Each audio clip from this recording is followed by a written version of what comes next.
So I want you to imagine this scenario for a second. You're standing right outside a glass door, and it has your name etched on it. Oh, the dream, right. Exactly. You are stepping into your brand new corner office. You're a senior tech leader at a major enterprise. You've made it. You really have. You've got an advanced degree, maybe a newly minted MSIS. You have a pristine resume, a track record of, brilliant individual contribution. Unbeatable technical skills, I'm guessing. Oh, incredible technical skills. You are feeling absolutely invincible. Yet, statistically speaking, as you turn that brass handle, you are walking blindfolded into an absolute minefield. It is a terrifying reality, honestly, and the data completely backs up that feeling of impending doom. Yeah, because here is a staggering, just terrifying empirical fact straight out of recent MIT research. 95% of enterprise AI pilot programs fail entirely. 95%. Let that sink in. It's massive. And when researchers actually dig into the postmortems of these, multi-million-dollar creators, they don't find bad code. No, they don't. They don't find a flawed algorithm or a server crashing because of a memory leak. What they find is profound organizational and leadership failure. Right, because it's almost never the technology itself. I mean, the technology usually does exactly what it was programmed to do. Right. The failure is the human element. It's the governance structure that falls apart. Well, welcome to a very special deep dive for this week's Bits and Bytes in Business series. Today we are unpacking episode 18.2026, the first 90 days, transitioning from student to senior tech leader. And as our regular listeners might notice, this is a bit of a pivot from the planned schedule we announced last week. Yeah, a necessary one, though. Absolutely. Looking at the sheer volume of leadership transitions happening in this 2026 market, and honestly, the massive capital at risk, we felt an urgent need to dive into this specific briefing document right now. We really did, and conceptually, it actually flows perfectly. Yeah. I mean, last week in episode 17.2026, Predict or Perish, Machine Learning and Supply Chain, we detailed all those systemic complexities, right? Right, the global logistics networks. Exactly. And the sheer scale and fragility of those networks perfectly sets the stage for today. Because if you, inject a complex machine learning model into a supply chain without the right leadership. To govern the humans using that system, yeah. Yeah. The entire operation collapses. Totally. The systemic complexities we discussed last week are the exact environment these new leaders are walking into. I mean, you simply cannot separate the technical architecture from the leadership architecture. You really can't.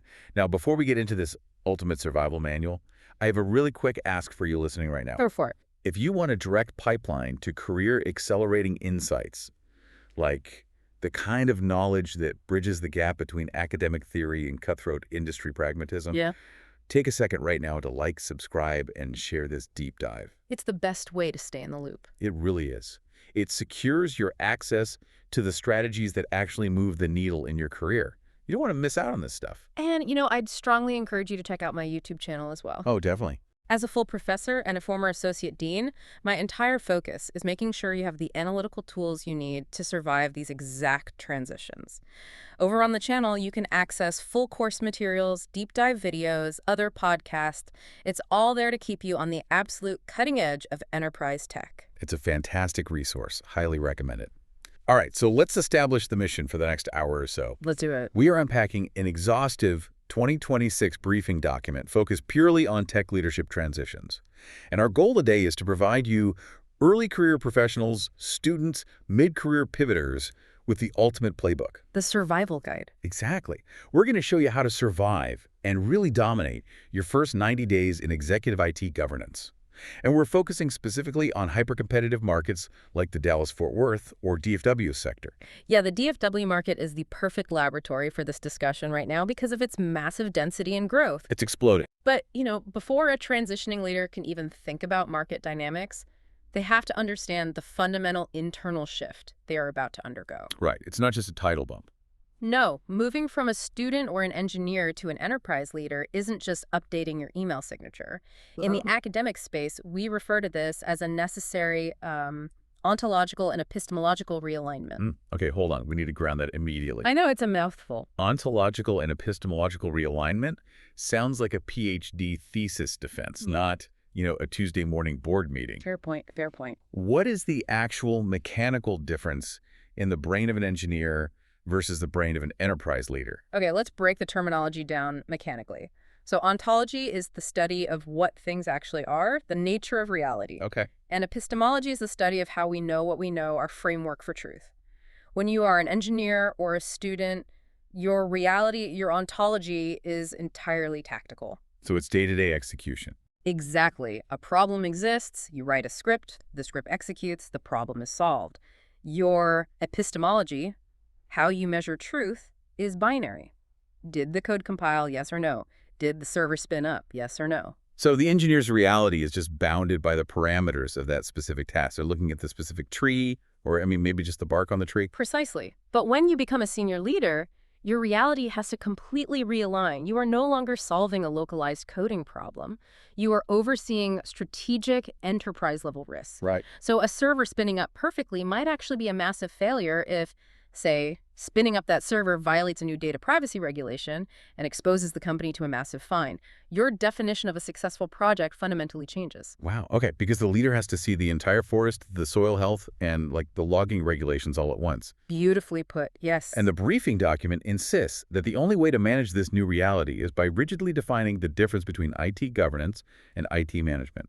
It leans really heavily on the Cobit framework for this. It does. COBIT is essentially the international gold standard for enterprise IT architecture right now. Okay. And COBIT draws a massive, impenetrable wall between governance and management. Governance exists strictly in what COBIT calls the EDM domain: evaluate, direct, and monitor. Let's pull that apart. What does a team actually do when they evaluate, direct, and monitor? Well, governance is intrinsically future-oriented and very risk-averse. They evaluate stakeholder needs, meaning they sit with the board, the investors, regulators, to figure out what the business actually needs to survive the next decade. Not the next week. Exactly. Then they direct the enterprise by setting strict priorities and policies. Finally, they monitor performance, but not by looking at server uptime. They measure overarching business outcomes against those initial board directives. Okay, that makes sense. There are 5 interrelated decision areas here: IT principles, architecture, infrastructure, business applications, and IT investments. And looking at those 5 areas, I mean, none of them involve touching a keyboard to write production code. None. The governance board decides if we are moving to the cloud, why we are moving to the cloud based on financial models, and what level of security clearance it needs. They do not decide which AWS instance to rent on a Tuesday. Right, because that tactical decision falls under IT management. And COBIT places management into the PBRM domains, right? Plan, build, run, and monitor. Notice the difference in the verbs there: plan, build, run. Yeah, very action-oriented. Management takes the strict boundaries set by the governance board and figures out how to make them an operational reality. They manage the service level agreements, they hire the database administrators, they manage the budgets, and they provide user support. So they measure success through localized operational metrics. Right. Did we launch on time? Under budget. Exactly. So let's test an analogy here. Let's hear it. If governance is, say, the city planner designing an entire metropolitan power grid for future population growth, thinking about zoning and flood risks, the management is the head electrician physically wiring the new high-rise to make sure the lights turn on today. That analogy tracks perfectly. But we have to add the inherent friction between the two roles to make it accurate to a real enterprise environment. Where does the friction come from? Like, why the conflict? It comes entirely from the pressure of execution. Let's say the head electrician management finds a new type of wiring that's incredibly cheap and can be installed twice as fast. Sounds great for them. Right, because their metric is finish the building on time and under budget. But the city planner governance looks at that wire and says, no. Our 10-year risk model shows that in a severe heat wave, that specific wire degrades and causes electrical fires. Oh, wow. So governance says you cannot use it. And this answers the biggest question I had reading this text.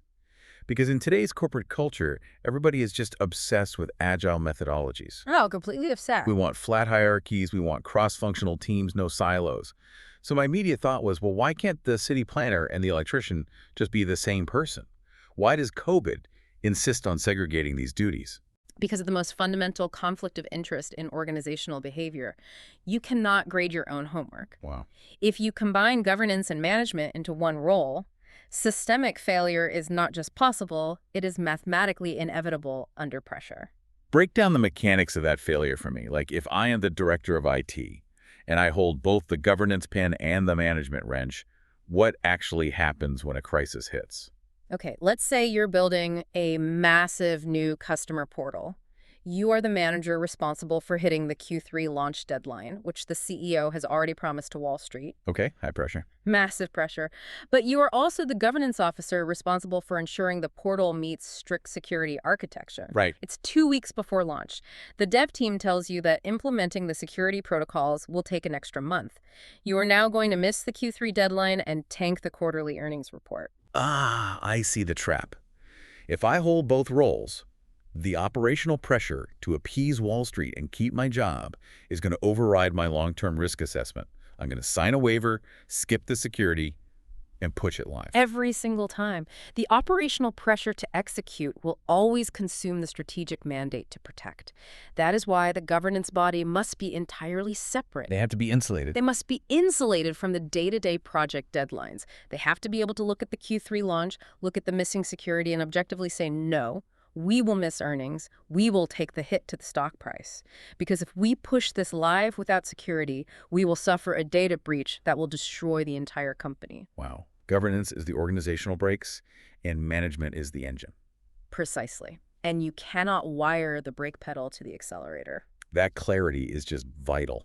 Because if you step into a new leadership role and you don't know if you're supposed to be pressing the brake or the accelerator, you are going to cause a massive wreck. You will? And the stakes for getting it wrong in 2026 have massive financial consequences. Which brings us right to the macroeconomic realities of the current job market. Let's look at the numbers, specifically focusing on the DFW hub. The DFW market is currently acting as a bellwether for the broader enterprise technology landscape. The scale of the economic engine there is difficult to overstate. Yeah. The document outlines a massive, over $56 billion economic impact in the DFW tech sector alone. It's staggering. We are talking about over 37,000 new tech jobs added just in the 2024 to 2025 window. And it's not happening in a vacuum, right? It's driven by zero state income tax, university pipelines like UT Dallas, SMU, TCU. And nationally, U.S. net tech employment is expanding by 1.9%, pushing us to roughly 9.8 million tech workers. But what's critical to understand about those 9.8 million workers is that they do not represent a static pool. What do you mean? The tech labor market is highly volatile. Beyond the absolute growth of new positions, you have a baseline 6% replacement rate annually. Right. People retiring, burning out, changing industries. Correct. So you have this constant massive vacuum at the top. The enterprise ecosystem is structurally desperate for new leaders to step in and govern these complex hybrid cloud environments. And that desperation is perfectly reflected in the compensation data. The briefing polls from the NEC Winter 2026 Salary Survey, and the stratification is intense. Let's hear the numbers. So a baseline bachelor's degree in a tech field is yielding a median salary of around $80,236. Not bad, but watch the jump. Right. When you step up to a master's degree, specifically in MSIS, the median jumps to between $95,680 and $100,000. And then you get into the specialized roles. Cybersecurity at $144,000. Data scientists at $153,750, and AI engineers commanding a national midpoint of $170,750. The capital is absolutely there. The survey notes that roughly 87% of tech leaders openly report offering higher pay and massive signing bonuses, specifically to secure candidates with specialized cross-functional skills. But wait, looking at these numbers, I zeroed in on a fascinating contradiction that we need to dissect. Oh, what did you spot?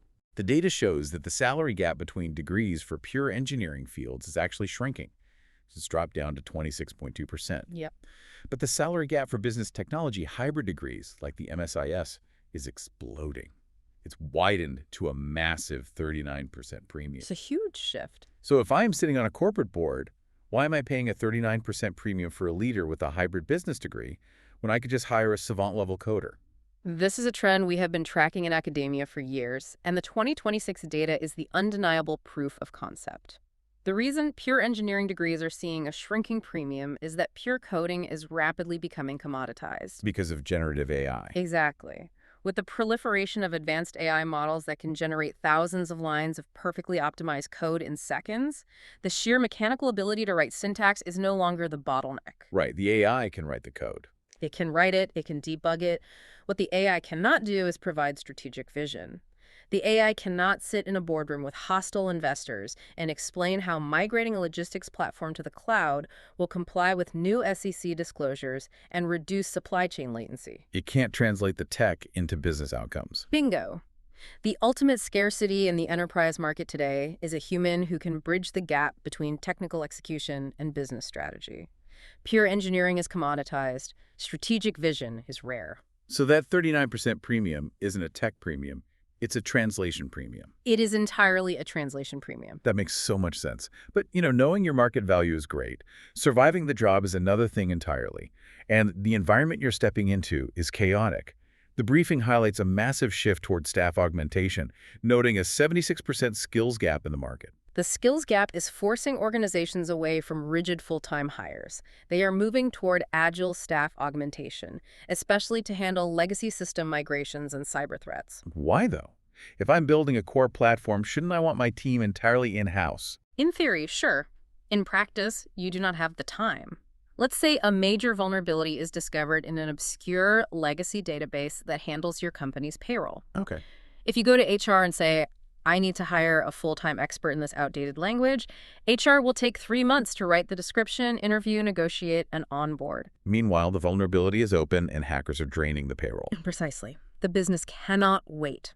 So modern IT leaders use staff augmentation. They go to a specialized vendor, sign a contract on a Monday, and on Tuesday, 3 expert contractors are in the system patching the vulnerability. Wow. When the project is done, the contractors leave. So the new MSIS grad is essentially managing a dynamic mix of legacy employees and temporary mercenaries. The complexity of that is immense, which brings us to the core of this entire briefing. The first 90 days survival architecture. This is where the rubber meets the road. Yeah, how does an MSIS grad actually navigate those first 3 months without triggering a complete disaster? You survive by relying on structured frameworks, specifically the Watkins model, developed by Dr. Michael Watkins at Harvard Business School. Okay, walk us through it. The fundamental premise is that the first 90 days are a rapidly closing window. Failure to gain momentum here leads to what HR calls regrettable loss. Basically getting fired. Yes. To prevent that, Watkins lays out a sequential framework. Step 1. You must diagnose the situation using the STARS model. SCARS is an acronym, right? What are the environments? It stands for startup, turnaround, accelerated growth, realignment, and sustaining success. Every business falls into one of these. Okay, startup is obvious. Building from scratch, chaos, no legacy code. What about turnaround? A turnaround is a crisis. The house is actively on fire. Morale is terrible. Money is hemorrhaging. Your mandate is aggressive, painful action to stop the bleeding. Then accelerated growth. The product hit the market, and now you are scaling rapidly. And the danger there is that the informal systems that got the company off the ground will shatter when trying to scale. You have to introduce structure without killing the entrepreneurial spirit. Makes sense. The fourth is realignment, which seems super tricky. It's incredibly dangerous. The house isn't on fire. The company might be profitable right now. But as the leader, you see a massive iceberg 5 years out. So you have to convince a comfortable team to undergo painful change for a future threat they don't believe in. Exactly. It's a psychological battle. And finally, sustaining success. You're at the top. Your job is to preserve the culture and optimize margins. So why is diagnosing this the absolute first step? Because you cannot use a turnaround strategy in a sustaining success environment. If you step into a successful, happy culture and act like you are in a turnaround, firing people, ripping out systems, the organization will violently eject you. Right, you have to match your strategy to the reality. And once you've diagnosed the situation, the framework moves to social learning. And I really want to highlight what they call the isolation trap. Oh, the isolation trap. It's the biggest pitfall for technical people. The urge to just hide in their offices reading documentation, right? Yes. When a new tech leader feels overwhelmed, their instinct is to default to their comfort zone. They lock their door and spend 40 hours auditing code repositories and network topology diagrams. But, to play devil's advocate, isn't mastering the tech their job? Technology is logical. It obeys rules. Tech people hide in the tech because it doesn't argue with them. Yeah. But human culture is messy and political. If you spend your first 30 days mapping the network but fail to map the informal influence networks, you're dead in the water. Wait, give me an example of an informal influence network. Sure. The org chart says the VP of Sales reports to the CEO, but if you actually talk to people, you might discover the CEO's executive assistant has been there 20 years, and the CEO doesn't approve any IT spend without quietly asking that assistant first. That assistant holds massive informal influence. If you're locked in your office, you'll never know that. And when you propose new software, the assistant will kill it behind closed doors, and you won't even know why. That is terrifying. So instead of hiding, you have to engage in social learning.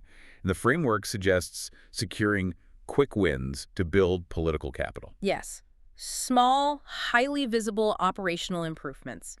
You need SMART goals, specific, measurable, achievable, relevant, time-bound. Why small, though? Why not launch a massive new platform to prove yourself? Because big changes create high friction. They disrupt workflows and require immense trust. You have zero trust on day 30. So you buy trust with a quick win, like writing a simple script to automate an accountant's manual reporting process. Exactly. You give them 4 hours of their life back every Friday.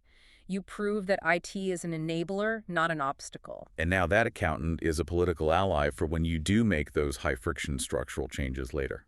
Amazing. Now let's integrate ITIL version 5 and the NIST Cybersecurity Framework 2.0. The briefing relies heavily on these, starting with ITIL v5 and the Service Value System, or SVS. ITIL v5 completely shifted the paradigm. Early versions were very siloed, like a factory assembly line for IT problems. The SVS shifts everything to the holistic co-creation of value. Meaning IT isn't just fixing tickets in a vacuum. Right.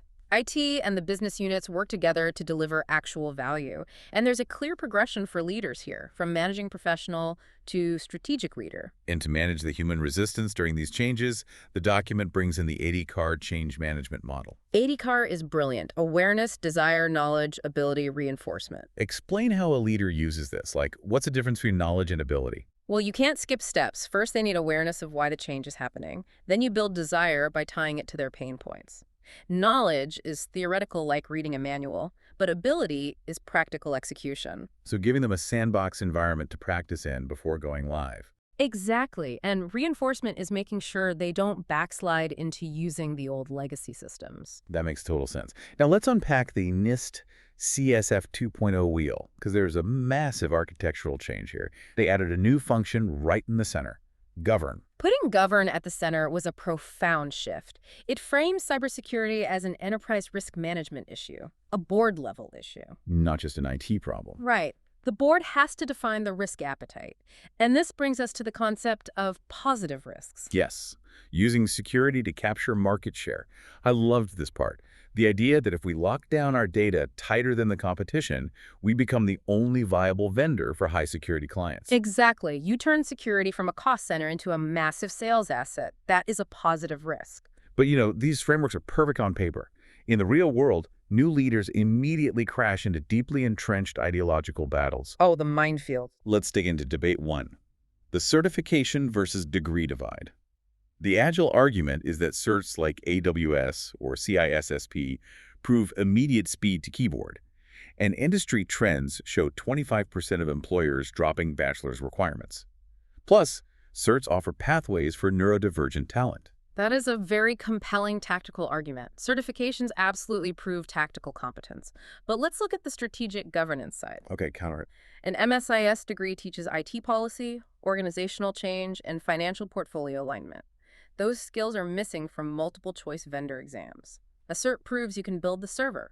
The degree proves you know why the server is being built and how it aligns with the board's strategic vision. So certs solve for execution, but the MSIS solves for executive crisis management. Precisely. Let's move to debate 2, the fallacy of speed versus security.